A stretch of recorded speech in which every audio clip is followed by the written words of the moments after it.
Situbondo dan asal-usul. Kabupaten Situbondo merupakan perpaduan antara catatan sejarah, legenda rakyat, dan tradisi lisan yang sangat kental di Jawa Timur. Nama Situbondo sendiri diyakini berasal dari sosok pangeran yang sakti dan berpengaruh dalam pembentukan wilayah tersebut. Berikut adalah paparan lengkap mengenai kisah heroik dan sejarah terbentuknya Situbondo. Sosok Pangeran Situbondo. Pangeran Situbondo memiliki nama asli Raden Aryo Gajah atau dalam beberapa literatur disebut Aryo Situbondo. Beliau dipercaya sebagai putra dari penguasa Madura. Kedatangannya ke wilayah pesisir utara Jawa Timur bermula dari penugasan atau pengembaraan untuk menyebarkan pengaruh serta menata wilayah baru. Pangeran Situbondo dikenal sebagai sosok yang wira, berjiwa ksatria dan pemberani, sakti, memiliki kesaktian luar biasa dalam olah kanuragan, arif, menjadi pemimpin yang dicintai rakyat karena keadilannya. Kisah heroik menaklukkan keganasan alam. Cerita heroik yang paling melegenda adalah upaya Pangeran Situbondo dalam menjinakkan wilayah yang kala itu masih berupa hutan belantara walas yang sangat angker dan penuh dengan gangguan gaib. Dalam perjalanannya, Pangeran Situbondo harus berhadapan dengan berbagai tantangan, mulai dari serangan binatang buas hingga konflik dengan penguasa-penguasa lokal yang belum tunduk pada tatanan baru. Beliau dikisahkan berhasil membedah hutan dan membangun pemukiman yang aman bagi masyarakat. Salah satu momen heroik yang sering diceritakan adalah saat beliau mengamankan wilayah pesisir dari gangguan perompak dan menjaga ketenangan para nelayan. Keberaniannya berdiri di garis depan membuat para pengikutnya merasa terlindungi, sehingga banyak orang dari luar daerah mulai berdatangan untuk menetap di wilayah tersebut. Asal-usul nama Situbondo, terdapat dua versi utama mengenai etimologi atau asal-usul nama Situbondo yang dikaitkan dengan sang pangeran. Satu, Siti dan Bondo. Versi pertama menyebutkan bahwa Situbondo berasal dari dua kata, Siti tanah dan Bondo ikat harta. Siti melambangkan wilayah atau tanah tempat mereka berpijak. Bondo melambangkan ikatan yang kuat. Secara filosofis ini bermakna bahwa penduduk yang tinggal di sana merasa terikat secara emosional dan fisik pada tanah tersebut karena kesuburan dan kemakmurannya yang diperjuangkan oleh sang pangeran. 2. Kesitum yang terbelenggu. Versi lain yang lebih kental, nuansa legendanya menyebutkan bahwa nama ini berasal dari peristiwa saat Pangeran Situbondo harus mengikatnya atau membendung kekuatan tertentu agar tidak merusak wilayah tersebut. Ada pula yang mengaitkannya dengan keberadaan peninggalan sang pangeran yang terkubur atau telah terikat di tanah itu hingga wafatnya. Sejarah terbentuknya kota Situbondo. Secara administratif dan sejarah formal, wilayah Situbondo dulunya merupakan bagian dari Karesidenan Besuki. Bahkan, pusat pemerintahan awalnya bukan di Situbondo, melainkan di Besuki, zaman kolonial. Besuki adalah kota penting bagi Belanda sebagai pusat perdagangan dan perkebunan. Perpindahan pusat pemerintahan seiring waktu, pertumbuhan ekonomi dan mobilitas penduduk di wilayah timur Situbondo saat ini berkembang lebih pesat. Strategisnya posisi Situbondo yang menghubungkan Jawa dan Bali menjadikannya pusat aktivitas baru, peresmian. Berdasarkan sejarah daerah, secara resmi nama Kabupaten Situbondo digunakan setelah adanya pemindahan pusat pemerintahan dari Besuki ke Situbondo. Hal ini juga berkaitan dengan penetapan hari jadi yang merujuk pada momen kepemimpinan bupati pertama di masa lampau. Warisan dan jejak pangeran hingga saat ini, sosok Pangeran Situbondo tetap dihormati sebagai babat alas, pembuka lahan wilayah tersebut. Makam atau tempat yang diyakini sebagai petilasan beliau sering diziarahi oleh masyarakat sebagai bentuk penghormatan atas jasanya dalam menyebarkan kedamaian dan membangun fondasi peradaban di Situbondo. Kabupaten Situbondo kini dikenal dengan julukan Heroe Afrika van Javan, merujuk pada Taman Nasional Baluran, namun akar budayanya tetap tidak lepas dari semangat juang Pangeran Situbondo yang pantang menyerah. Silsilah keluarga Pangeran Situbondo atau Raden Aryo Gajah memiliki kaitan erat dengan jaringan keluarga bangsawan di Madura dan Jawa Timur pada masa lampau. Karena kisahnya sering bercampur dengan tradisi lisan, terdapat beberapa poin penting yang menyusun garis keturunannya. 1. Asal-usul dari Madura. Secara umum diyakini bahwa Pangeran Situbondo adalah putra dari penguasa Madura. Nama Aryo atau Raden menunjukkan status kebangsawanan yang tinggi. Dalam banyak catatan tutur di daerah Jawa Timur bagian timur, kawasan Tapal Kuda. Beliau disebut memiliki hubungan darah dengan dinasti yang memerintah di Madura, kemungkinan besar dari Trah Cakraningrat atau penguasa di wilayah Sumenep Pamekasan. Dua hubungan dengan Raden Aryo Terung. Dalam beberapa versi cerita rakyat yang lebih luas, ada yang mencoba menghubungkan garis keturunan Raden Aryo Gajah dengan tokoh Raden Aryo Terung, seorang panglima perang dari masa akhir Majapahit yang masuk Islam. Namun versi ini sering diperdebatkan karena perbedaan garis waktu.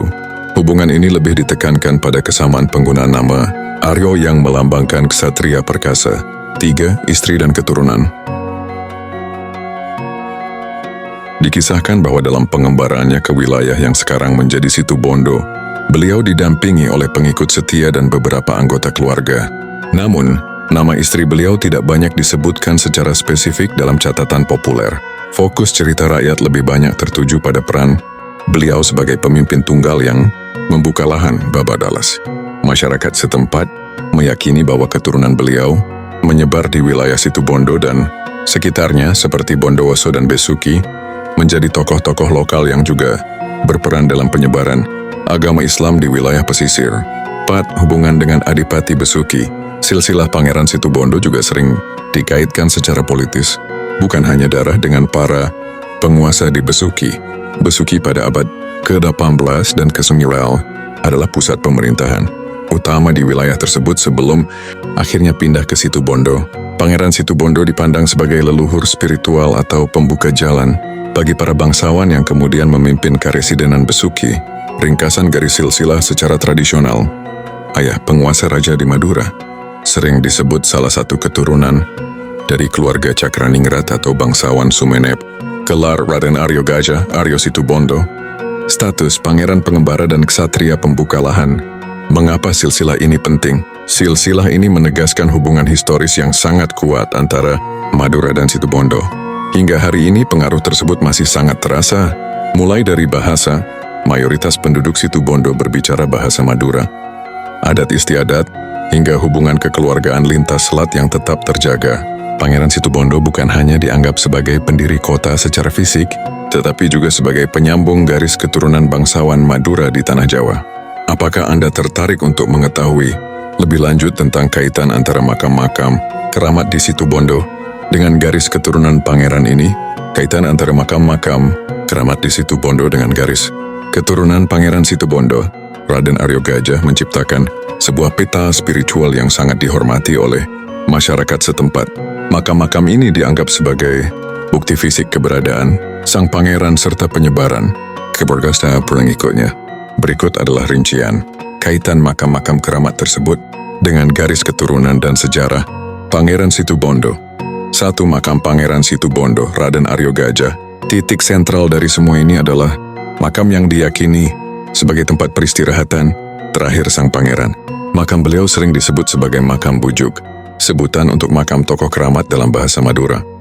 Lokasi terletak di daerah pusat kota Situbondo, sekitar Kelurahan Patokan. Kaitan silsilah.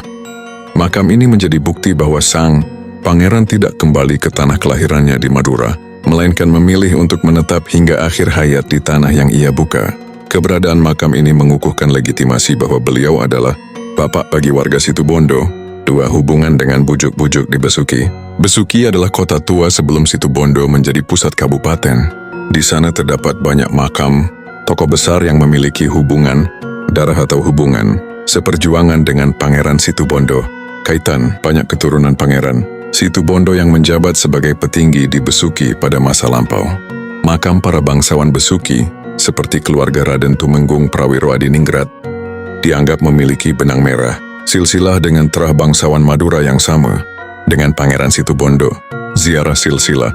Para peziarah biasanya melakukan rute ziarah dari Besuki menuju pusat Situbondo untuk menghormati leluhur yang saling berkaitan ini. Makam bujuk di wilayah pesisir, Panarukan dan Kalbut. Pangeran Situbondo dikenal memiliki banyak pengikut setia yang juga merupakan kerabat jauh dari Madura. Fungsi makam-makam keramat di sepanjang pesisir Kalbut dan Panarukan diyakini sebagai makam para panglima atau saudara sang pangeran yang ditugaskan menjaga perbatasan laut. Kaitan dalam tradisi lisan, tokoh-tokoh yang dimakamkan di pesisir ini disebut sebagai pelindung gaib wilayah Situbondo. yang secara silsilah spiritual masih di bawah komando Pangeran Situbondo. 4. Makam kiai dan ulama, integrasi silsilah darah dan agama. Uniknya di Situbondo, garis keturunan. Pangeran Situbondo seringkali bersinggungan dengan silsilah para ulama besar.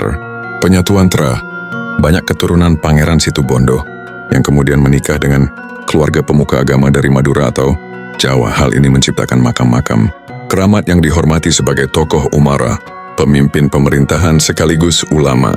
Contoh, beberapa makam di kompleks pemakaman kuno seringkali memiliki nisan dengan ukiran khas bangsawan Madura, namun dikenal sebagai makam wali atau kiai. 5. Fenomena makam hilang atau petilasan. Selain makam fisik, terdapat beberapa titik yang diyakini sebagai petilasan tempat singgah. Cerita rakyat menyebutkan bahwa karena kesaktiannya, beberapa anggota keluarga Pangeran Situbondo tidak meninggal secara biasa, melainkan muksaing, menghilang secara gaib. Tempat-tempat ini biasanya ditandai dengan pohon besar atau gundukan, tanah yang dikeramatkan, dan dianggap memiliki energi yang sama dengan makam sang pangeran sendiri. Makna bagi masyarakat. Bagi warga Situbondo yang mayoritas bersuku Madura, makam-makam ini adalah paku bumi. Kaitan antara makam sang pangeran dengan makam-makam keramat lainnya membentuk sebuah ikatan batin bahwa Situbondo adalah tanah yang dijaga oleh para leluhur sakti. Garis keturunan mereka tersambung langsung ke bangsawan Madura yang membawa peradaban dan Islam ke wilayah tersebut. Ziarah ke makam Pangeran Situbondo dan makam kerabatnya biasanya mencapai puncaknya pada saat hari jadi Kabupaten Situbondo atau pada bulan-bulan tertentu dalam kalender Hijriah sebagai bentuk penghormatan atas babat alas yang beliau lakukan. Ritual di makam Pangeran Situbondo, Raden Aryo Gajah, merupakan perpaduan unik antara penghormatan kepada leluhur, tradisi Islam, dan budaya Madura yang kental. Masyarakat Situbondo memandang makam ini bukan sekadar situs sejarah, melainkan pusat spiritual kabupaten. Berikut adalah beberapa ritual khusus yang dilakukan di makam Pangeran Situbondo. 1. Ritual kirap dan ziarah hari jadi Harnas. Setiap tahun dalam rangka memperingati hari jadi Kabupaten Situbondo Harnas, pemerintah daerah beserta tokoh masyarakat melakukan ritual resmi. Kirap budaya biasanya diawali dengan kirap atau iring-iringan yang membawa benda pusaka atau simbol pemerintahan dari pendopo menuju makam. Tabur bunga dan doa bersama. Bupati dan jajarannya akan melakukan prosesi tabur bunga yang disertai pembacaan doa tahlil. Secara khidmat, ini adalah bentuk perizinan secara spiritual kepada sang pembuka lahan sebelum merayakan kemajuan kota. 2. Tradisi nyekar di malam Jumat Legi. Malam Jumat Legi dianggap sebagai waktu yang paling sakral oleh masyarakat setempat.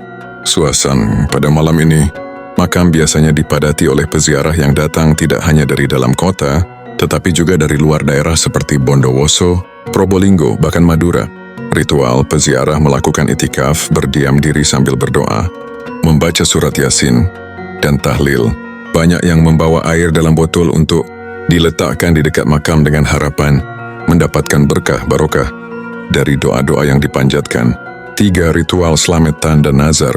Makam Pangeran Situbondo sering menjadi tempat bagi warga yang ingin membayar nazar janji syukuran. Jika seseorang memiliki hajat yang terkabul, misalnya sembuh dari sakit atau sukses dalam usaha, mereka akan mengadakan slametan atau makan bersama di sekitar area makam.